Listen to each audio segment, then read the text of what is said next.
നമുക്കൊരു വേദഭാഗം വായിക്കാം. ഉൽപ്പത്തി പുസ്തകം 3-ാം അധ്യായം അതിൻ്റെ 1 മുതൽ 5 വരെയുള്ള വാക്യം. ഉൽപ്പത്തി പുസ്തകം 3-ാം അധ്യായം 1 മുതൽ 5 വരെയുള്ള വാക്യം. യഹോവയായ ദൈവമുണ്ടാക്കിയ എല്ലാ കാട്ടുജന്തുക്കളെക്കാളും പാമ്പ് കൗശലമേറിയതായിരുന്നു. അത് സ്ത്രീയോട്, തോട്ടത്തിലെ യാതൊരു വൃക്ഷത്തിന്റെ ഫലവും നിങ്ങൾ തിന്നരുതെന്ന് ദൈവം വാസ്തവമായി കൽപ്പിച്ചിട്ടുണ്ടോ എന്ന് ചോദിച്ചു. സ്ത്രീ പാമ്പിനോട്, തോട്ടത്തിലെ വൃക്ഷങ്ങളുടെ ഫലം ഞങ്ങൾക്ക് തിന്നാം, എന്നാൽ നിങ്ങൾ മരിക്കാതിരിക്കേണ്ടതിന് തോട്ടത്തിന്റെ നടുവിലുള്ള വൃക്ഷത്തിന്റെ ഫലം തിന്നരുത്, തൊടുകയും അരുത് എന്ന് ദൈവം കൽപ്പിച്ചിട്ടുണ്ട് എന്ന് പറഞ്ഞു.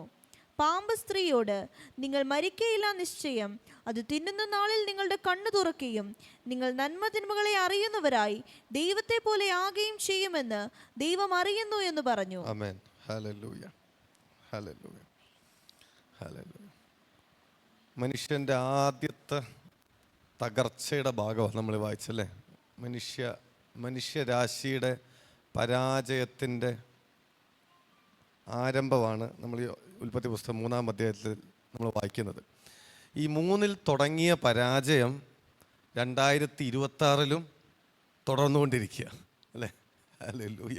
ഉൽപ്പത്തി 3-ൽ തുടങ്ങിയ പരാജയം 2026 ജൂൺ മാസമല്ലേ, ജൂൺ മാസവും ആവർത്തിച്ചുകൊണ്ടിരിക്കുക. ഹല്ലേലൂയ. നമ്മുടെ ജീവിതത്തിലെ പല മേഖലകളിലും നമ്മൾ തകർന്നും പരാജയപ്പെട്ടും ദൈവീക ജീവനിൽ പ്രവേശിക്കാതെ നമ്മളായിരിക്കുക അല്ലേ. പല മേഖലയിലും. ഹല്ലേലൂയ. അപ്പോൾ ഇത് പുതിയതല്ല. ഇതെന്ന് തുടങ്ങിയതാ? വർഷങ്ങൾക്ക് മുമ്പ് തുടങ്ങിയതാ. Hallelujah, hallelujah. എന്നാൽ അപ്പോൾ എവിടെയാണ് ഈ പരാജയങ്ങളുടെ ആരംഭം എവിടെയാണ് എന്ന് നമുക്കൊന്ന് നോക്കാം അല്ലേ. പരാജയങ്ങളുടെ ആരംഭം എവിടെയെന്ന് നമുക്ക് നോക്കാം. അപ്പം നമ്മൾ ഈ ഒരു യോഹന്നാൻ സുവിശേഷം 10-ാം അധ്യായം 10-ാം വാക്യം പറയുന്നു, ഞാൻ വന്നത് നിങ്ങൾക്ക് ജീവൻ ഉണ്ടാകുവാനും സമൃദ്ധിയായ ജീവൻ ഉണ്ടാകുവാനും. കള്ളൻ അറുപ്പാനും മുടിപ്പാനും മോഷ്ടിപ്പാനും വരുന്നു, എന്നാൽ ഞാൻ വന്നതോ ജീവൻ ഉണ്ടാകാനും സമൃദ്ധിയായ ജീവൻ. അപ്പം ഇത് കർത്താവ് വെറുതെ ഒരു തമാശയ്ക്ക് പറഞ്ഞു പോയതാണോ? അല്ല. ഈ സമൃദ്ധിയായ ജീവനിൽ, സമൃദ്ധിയായ സോയയിൽ ജീവിക്കാനാ ദൈവം നമ്മളെ വിളിച്ചത്. സമൃദ്ധിയായ ഒരു ആത്മീക ജീവനിൽ നിൽക്കാനാണ് ദൈവം നമ്മളെ വിളിച്ചത്. ഈ ജീവൻ്റെ ഒരു സമൃദ്ധിയിൽ നടക്കാനാണ് ദൈവം നമ്മളെ വിളിച്ചത്. ഈ ദൈവീക ജീവൻ്റെ നിറവിൽ ജീവിക്കാൻ ദൈവം നമ്മളെ വിളിച്ചത്. പക്ഷെ നമ്മുടെ ജീവിതം അങ്ങനെയാണോ? അല്ല. നമ്മുടെ ജീവിതത്തിൽ നമുക്ക് പരാധീനതകൾ, പ്രശ്നങ്ങൾ, നിരാശകൾ, കുറവുകൾ, നഷ്ടങ്ങൾ, അറുത്തതും മുടിച്ചതും മോഷ്ടിച്ചതിൻ്റെ ലിസ്റ്റ് എടുക്കാൻ പറഞ്ഞാൽ നമുക്ക് 2 ഡയറി എഴുതാനുണ്ട് അല്ലേ. 2 ഡയറി എഴുതാനുണ്ട്. ഹല്ലേലൂയ, ഹല്ലേലൂയ.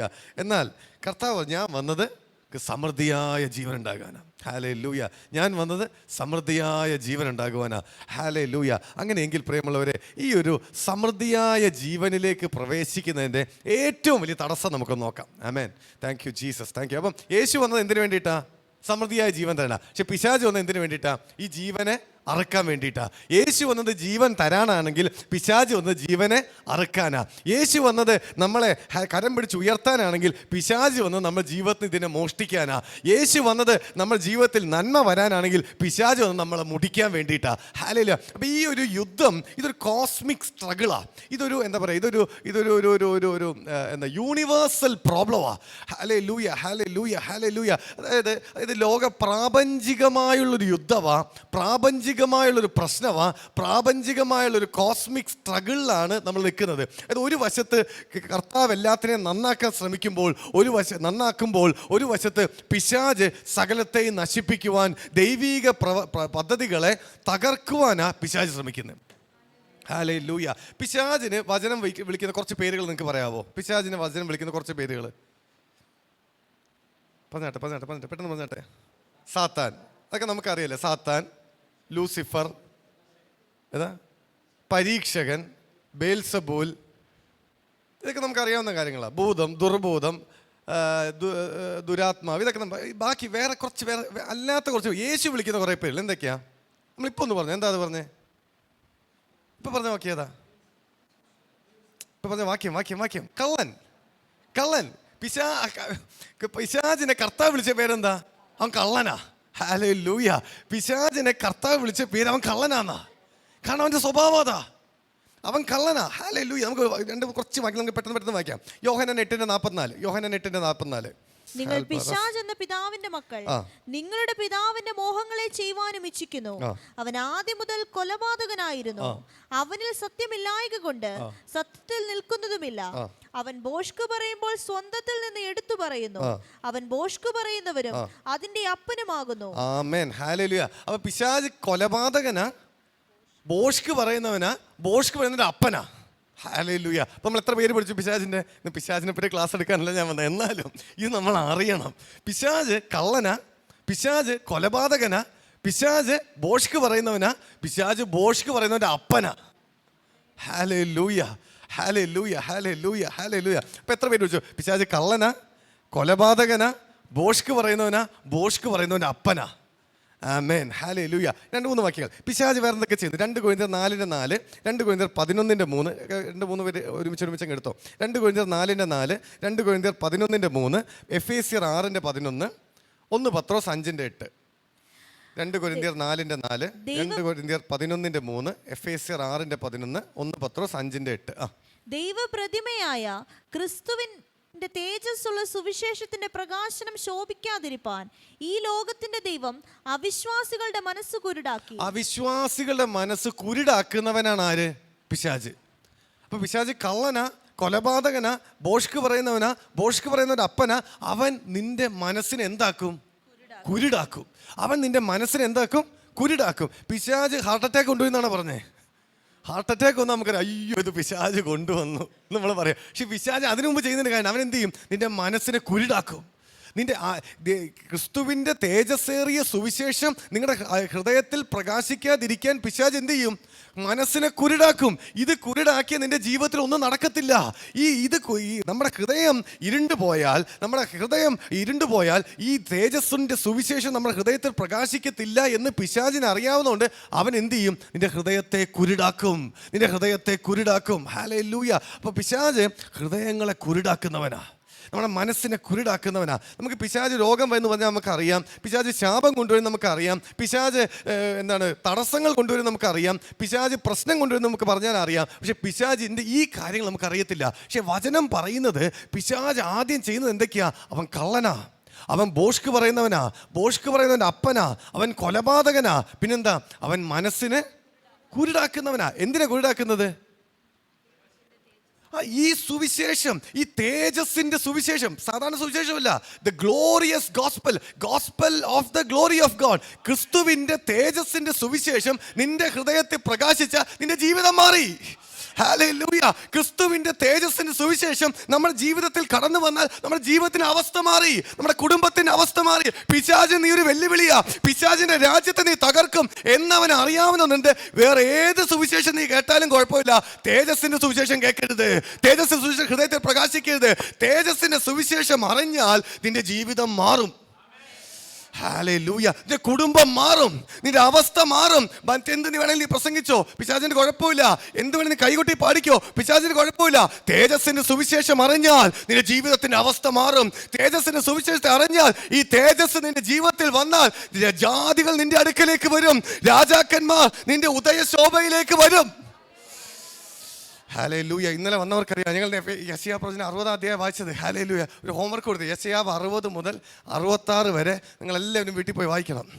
ഹല്ലേലൂയ. ദൈവത്തിൻ്റെ തേജസ്സിൻ്റെ സുവിശേഷം, തേജസ് നിങ്ങളുടെ ജീവിതത്തിൽ വന്നാൽ അത് നിങ്ങളുടെ ജീവിതത്തെ മാറ്റും. Hallelujah, hallelujah. അതുകൊണ്ട് പിശാചിന് ഒരൊറ്റ ലക്ഷ്യമുള്ളൂ, ഈ തേജസ്സിൻ്റെ സുവിശേഷം ഹൃദയത്തിൽ പ്രകാശിക്കരുത്, തേജസ്സിൻ്റെ സുവിശേഷം നിങ്ങളുടെ ജീവിതത്തിൽ വരരുത്, തേജസ്സിൻ്റെ സുവിശേഷത്തെ പറ്റി നീ അറിയരുത്. മാനസാന്തരത്തെ പറ്റി നീ അറിഞ്ഞോ? കുഴപ്പമില്ല. പാപക്ഷമയെ പറ്റി നീ അറിഞ്ഞോ? കുഴപ്പമില്ല. പക്ഷെ തേജസ്സിന്റെ സുവിശേഷം അറിഞ്ഞാൽ പോയി. കാരണം എന്താ? അവൻ ഈ തേജസ് വേണം, അവന് ഈ തേജസ്സിന്റെ മുകളിൽ സിംഹാസനം വെക്കണം. അവന് തേജസ്സിന് മാത്രമേ അവന് പ്രശ്നമുള്ളൂ, ബാക്കിയൊന്നും അവന് പ്രശ്നമില്ല.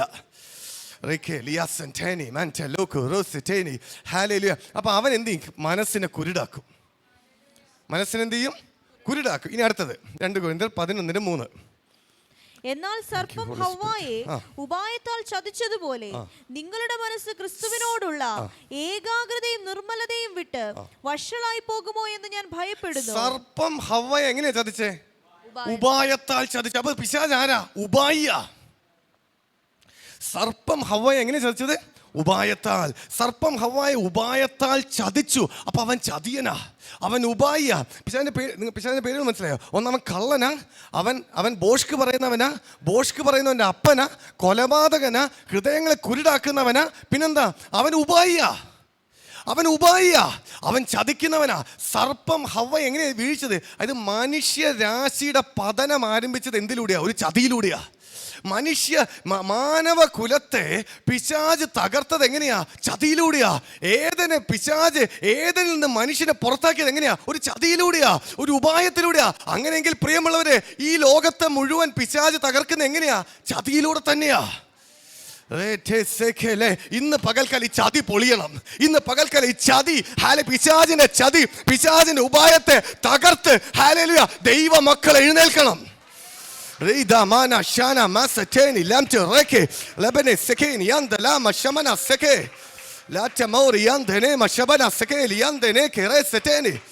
ഹല്ലേലൂയ, ഹല്ലേലൂയ, ഹല്ലേലൂയ. കർത്താവ് ഇതൊക്കെ ഞാൻ ഇവിടെ നിന്ന് കർത്താവിന് പറഞ്ഞ കേട്ടോ. ഈ ഇന്നത്തെ ഇതിൻ്റെ ഗ്രേറ്റ് ഡിസപ്ഷൻ, വലിയ ചതി. ഇന്നത്തെ മെസ്സേജിന്റെ ടൈറ്റിൽ അതാ, ഗ്രേറ്റ് ഡിസപ്ഷൻ, ഏറ്റവും വലിയ ചതി. മനുഷ്യനെ തകർത്തത് ചതിയിലൂടെയാണെങ്കിൽ ഇന്നും പകൽക്കാലം ഈ 2026 ലോകത്തെ പിശാച് തകർക്കുന്നത് ചതിയിലൂടെയാ. ലോകത്തെ പിശാച് തകർക്കുന്നത് യുദ്ധങ്ങളിലൂടെ അല്ല. ലോകത്തെ പിശാച് തകർക്കുന്നത് അണുവായുധങ്ങളിലൂടെ അല്ല. ലോകത്തെ പിശാച് തകർക്കുന്നത് ഹല്ലേലൂയ ക്ഷാമങ്ങളിലൂടെ അല്ല, ഹല്ലേലൂയ വെള്ളപ്പൊക്കത്തിലൂടെ അല്ല. മറിച്ച് ലോകത്തെ പിശാച് തകർക്കുന്നത് ഒരു ചതിയിലൂടെയാ. കാരണം അവൻ ചതിയനാ, അവൻ ഉപായിയാ. സർപ്പം ഹവ്വയെ ഉപായത്താൽ ചതിച്ചതുപോലെ ക്രിസ്തുവിലുള്ള ഏകാഗ്രതയും നിഷ്കളങ്കതയും വിട്ട് നിങ്ങളെ അവൻ ചതിക്കുമെന്ന് ഞാൻ ഭയപ്പെടുന്നു. ഈ കഥ തുടങ്ങിയത് ഒരു ചതിയില്ല. Thank you Jesus, thank you Jesus, thank you. പിന്നെ ഒന്ന് ആലോചിച്ച് നോക്ക്. അതായത് ആദാമും ഹവ്വയും ജീവിച്ചത് എവിടെയാ? ദൈവ സാന്നിധ്യത്തിലാ. ആദാമും ഹവ്വയും ജീവിച്ചത് എവിടെയാ? ദൈവ തേജസ്സിലാ. ആദാമും ഹവ്വയും നടന്നത് എവിടെയാ? എല്ലാ ദിവസവും പിതാവ് ഇറങ്ങി ഇവരുടെ കൂടെ നടക്കും. കെരൂബുകളുമായിട്ടുള്ള ഡിവൈൻ കൗൺസിലിലാണ് ഇവർ ജീവിച്ചേ. ഏദന്റെ പ്രോസ്പെരിറ്റിയിലാ ജീവിച്ചേ. ഒന്നും കുറവില്ലാത്ത ഏദനിലാ ജീവിച്ചേ. പാപം തൊട്ട് തീണ്ടാത്ത മാനുഷിക പ്രകൃതിയിലെ ഇവർ ജീവിച്ചേ. എന്നിട്ട് പോലും അവിടെ പിശാച് എങ്ങനെ ജയിച്ചു? ചതിയിലൂടെ ജയിച്ചു. അങ്ങനെയാണെങ്കിൽ നമ്മൾ എത്ര അധികം അവൻ നിന്റെ ഹൃദയത്തെ കുരുടാക്കും. അവൻ നിന്റെ ഹൃദയത്തെ കുരുടാക്കും. ഈ സുവിശേഷം പ്രകാശിക്കാതിരിക്കാൻ, ഈ തേജസ്സിന്റെ വചനം പ്രകാശിക്കാതിരിക്കാൻ അവൻ എന്നെയും നിങ്ങളുടെ ഹൃദയത്തെ കുരുടാക്കിയാണ് അവൻ ജയിക്കുന്നത്. Hallelujah, hallelujah. അപ്പൊ പിശാചിന്റെ അവൻ ഉപായിയ, അവൻ ചതിയനാ. ഹല്ലേലൂയ. അടുത്ത വാക്യം എഫേസ്യർ 6:11. പിശാചിന്റെ തന്ത്രങ്ങളോട് എതിർത്ത് നിൽപ്പാൻ കഴിയേണ്ടതിന് ദൈവത്തിന്റെ സർവായുധ വർഗം ധരിച്ചുകൊള്ളുവിൻ. പിശാചിന്റെ തന്ത്രം, പിശാചിന്റെ സ്കീംസ് ഓഫ് ദ ഡെവിൾ. പിശാച് എന്ത് ചെയ്യുന്നവനാ? തന്ത്രം മെനയുന്നവനാ. പിശാച് തന്ത്രം മെനയുന്നവനാ. പിശാചിന്റെ തന്ത്രങ്ങളോടാണ് നിനക്ക് എതിർപ്പ്. നീ എതിർത്ത് നിൽക്കേണ്ട എന്തിനോടാ? പിശാചിന്റെ തന്ത്രത്തോടാ. നീ എതിർത്ത് നിൽക്കേണ്ട എന്തിനോടാ? പിശാചിന്റെ അപ്പം തന്ത്രം എന്ന് വെച്ചാൽ എന്താ അല്ലേ? തന്ത്രം എന്ന് വെച്ചാൽ അതിലൊരു ഒരു ചതി ഉണ്ടല്ലേ, അല്ലേ? ഷോർട്ട് കട്ടാണ് അത്. പിന്നിലൂടെയുള്ള ആക്രമണമാണ്, നേരിട്ടുള്ള ആക്രമണം അല്ല അത്. തന്ത്രം എന്ന് വെച്ച് കഴിഞ്ഞാൽ നീ ജയിക്കുമെന്ന് വിചാരിച്ച് നീ പോകുന്ന സ്ഥലത്ത് എന്ത് ചെയ്യും? അവിടെ ഒരു കുഴി നീ വീഴും. അവിടെ നിന്റെ ജീവിതം പരാജയപ്പെടും. അവിടെ നീ അറിയാത്ത പ്രശ്നങ്ങൾ നിന്റെ ജീവിതത്തിൽ വരും. എന്തുകൊണ്ട് സംഭവിക്കും നിനക്ക് അറിയത്തില്ല. എന്തുകൊണ്ട് രോഗങ്ങൾ വരുന്നു എന്ന് അറിയത്തില്ല. എന്തുകൊണ്ട് നഷ്ടങ്ങൾ വരുന്നു എന്ന് അറിയത്തില്ല. എല്ലാം നീ നന്നായി ചെയ്യുന്നു, നീ പ്രാർത്ഥിക്കുന്നു, ഉപവസിക്കുന്നു, ബൈബിൾ വായിക്കുന്നു, കർത്താവിനെ സ്നേഹിക്കുന്നു. എന്നാൽ നിന്റെ ജീവിതത്തിൽ പരാജയമാ, എന്നാൽ ജീവിതത്തിൽ പ്രശ്നമാ, എന്നാൽ ജീവിതത്തിൽ നിരാശയാ. എന്തുകൊണ്ടാ? പിശാചിന്റെ തന്ത്രം നിന്റെ ജീവിതത്തിൽ ജയിക്കുന്നത് കൊണ്ടാ. പിശാചിന്റെ തന്ത്രത്തോട് എതിർത്ത് നിൽക്കാൻ അവന്റെ സർവായുധ വർഗം ധരിക്കണം. ഹല്ലേലൂയ. അവൻ നേരിട്ട് യുദ്ധം ചെയ്യുന്നവനല്ല, അവൻ പുറകിൽ കൂടെ യുദ്ധം ചെയ്യുന്നവനാ. അവൻ തന്ത്രം മെനയുന്നവനാ, നിന്നെ തന്ത്രത്തിൽ വീഴ്ത്തുന്നവനാ. ഇതാ പിശാച്. ഹല്ലേലൂയ, ഹല്ലേലൂയ, ഹല്ലേലൂയ. പിശാചിന്റെ തന്ത്രങ്ങളോട് എതിർത്ത് നിൽക്കാൻ ദൈവത്തിന്റെ സർവായുധ വർഗം ധരിച്ചുകൊള്ളുവിൻ. അപ്പൊ പിശാചിനൊരു തന്ത്രമുണ്ട്. തന്ത്രശാലിയ. Thank you. ഇന്നിപ്പോൾ ഇന്ത്യൻ രാഷ്ട്രീയ പശ്ചാത്തലം നമ്മൾ നോക്കിക്കഴിഞ്ഞാൽ അല്ലേ, തന്ത്രമാണ് എല്ലാം നടക്കുന്നത്. ഒരു ഗവൺമെൻറ്റിനെ വീഴ്ത്തുന്നു, അതിലുള്ള ആൾക്കാർ മറ്റിടത്ത് ചേരുന്നു. അപ്പം എല്ലാം ഒരു ഒരു ഒരു ഒരു പൊളിറ്റിക്കൽ കോൺസ്പിറസിയാ. എല്ലാം തന്ത്രമാണ്, എല്ലാ സ്ഥലത്തും തന്ത്രമാണ്. നമ്മളെ ഭരിക്കുന്നവരെ ഭരിക്കുന്നത് എന്തുകൊണ്ടാണ്? തന്ത്രം കൊണ്ടാ. ഭരിക്കുന്നവരെ ഭരിക്കുന്നത് തന്ത്രം കൊണ്ടാ. കാരണം എന്താ? പിശാച് തന്ത്രശാലിയാ. ഹല്ലേലൂയ. അടുത്ത വാക്യം 1 പത്രോസ് 5:8. ഉണർന്നിരിപ്പീൻ, നിങ്ങളുടെ പ്രതിയോഗിയായ പിശാച് അലറുന്ന സിംഹം എന്ന പോലെ ആരെ വിഴുങ്ങേണ്ടു എന്ന് തിരഞ്ഞു ചുറ്റി നടക്കുന്നു. നിങ്ങളുടെ പ്രതിയോഗിയായ പിശാച് ആരെ വിഴുങ്ങേണ്ടു എന്ന് തിരഞ്ഞുകൊണ്ട് ചുറ്റി നടക്കുന്നു. ആരാ ചുറ്റി നടക്കുന്നേ? പിശാച് ചുറ്റി നടക്കുക. എന്താ അവൻ ചുറ്റി നടക്കുന്നേ? ആരെ വിഴുങ്ങേണ്ടു, ആരെ വിഴുങ്ങേണ്ടു, അലറുന്ന സിംഹം പോലെ ആരെ വിഴുങ്ങേണ്ടു എന്ന് പറഞ്ഞുകൊണ്ട് ചുറ്റി നടക്കുക. പിശാച് സർപ്പമാ, പിശാച് സിംഹമാ. അല്ല, എങ്ങനെ നമ്മൾ വായിച്ചേ? 2 കൊരിന്ത്യർ 3:10 നമ്മൾ വായിച്ചു, 11:3 നമ്മൾ വായിച്ചു പിശാച് സർപ്പമാ. എന്നാൽ 1 പത്രോസ് 5:8 നമ്മൾ വായിച്ചു പിശാച് സിംഹമാ. ഹല്ലേലൂയ. അവൻ ചുറ്റി നടക്കുക, നിന്നെ വീഴിക്കുവാൻ, നിന്റെ കുടുംബത്തെ തകർക്കുവാൻ, നിന്റെ ഭാവിയെ തകർക്കുവാൻ, നിന്റെ മക്കളെ പിടിക്കുവാൻ, നിന്റെ ജീവിതത്തെ ഇല്ലായ്മയാക്കുവാൻ പിശാച് അലറുന്ന സിംഹം പോലെ ചുറ്റി നടന്നുകൊണ്ടിരിക്കുക. ഹല്ലേലൂയ. പക്ഷെ ദൈവമക്കളെ ജയിക്കണമെങ്കിൽ ഇവന് ഒറ്റ കാര്യമേ പറ്റത്തുള്ളൂ. എന്തുകൊണ്ടേ പറ്റത്തുള്ളൂ? തന്ത്രം കൊണ്ടേ പറ്റത്തുള്ളൂ. അപ്പം പിശാചിൻ്റെ പേരെന്തൊക്കെയാ? നമ്മൾ പഠിച്ച പേരുകൾ എന്തൊക്കെയാ? പിശാച് കള്ളനാ, കൊലപാതകിയ, ബോഷ്ക്ക് പറയുന്നവനാ, ബോഷ്ക്ക് പറയുന്നവൻ്റെ അപ്പനാ, പിന്നെന്താ? ഹൃദയങ്ങളെ കുരുടാക്കുന്നവനാ, ഉപായിയ, തന്ത്രശാലിയ, തന്ത്രം മെനയുന്നവനാ, അവൻ അലറുന്ന സിംഹം പോലെ ചുറ്റി നടക്കുന്നവനാ. ഹല്ലേലൂയ. ഇതാണ് നമ്മുടെ ശത്രുവിൻ്റെ ഡിസ്ക്രിപ്ഷൻ. Hallelujah, hallelujah. പക്ഷെ ഇന്ന് പകൽക്കാലം നമ്മൾ ഇതിനെ പൊളിക്കും. ദൈവത്തെ സ്തുതിച്ചാട്ടെ. ഇന്ന് നമ്മളിതിനെ പൊളിക്കും. ഹല്ലേലൂയ, ഹല്ലേലൂയ, ഹല്ലേലൂയ. ഇന്ന് നമ്മളിതിനെ പൊളിക്കും. ഹല്ലേലൂയ. അതായത് മനുഷ്യൻ്റെ തകർച്ച തുടങ്ങിയത് പ്രിയമുള്ള രോഗത്താലല്ല, മനുഷ്യൻ്റെ തകർച്ച തുടങ്ങിയത് പാപത്താലല്ല, മനുഷ്യൻ്റെ തകർച്ച തുടങ്ങിയത് ഉപായത്താലാ. ഉപായത്തിൽ അവൻ വീണു. ഒരു പിശാചിൻ്റെ കള്ളം കേട്ട് അവൻ വീണു, പിശാചിൻ്റെ തന്ത്രത്തിൽ അവൻ വീണു. എന്നാൽ ഇന്ന് പകൽക്കാലം ഇതേ തന്ത്രത്തെ ഇന്ന് പകൽക്കാലം നമ്മൾ അതിനെ തകർക്കും. ഹല്ലേലൂയ, ഹല്ലേലൂയ, ഹല്ലേലൂയ.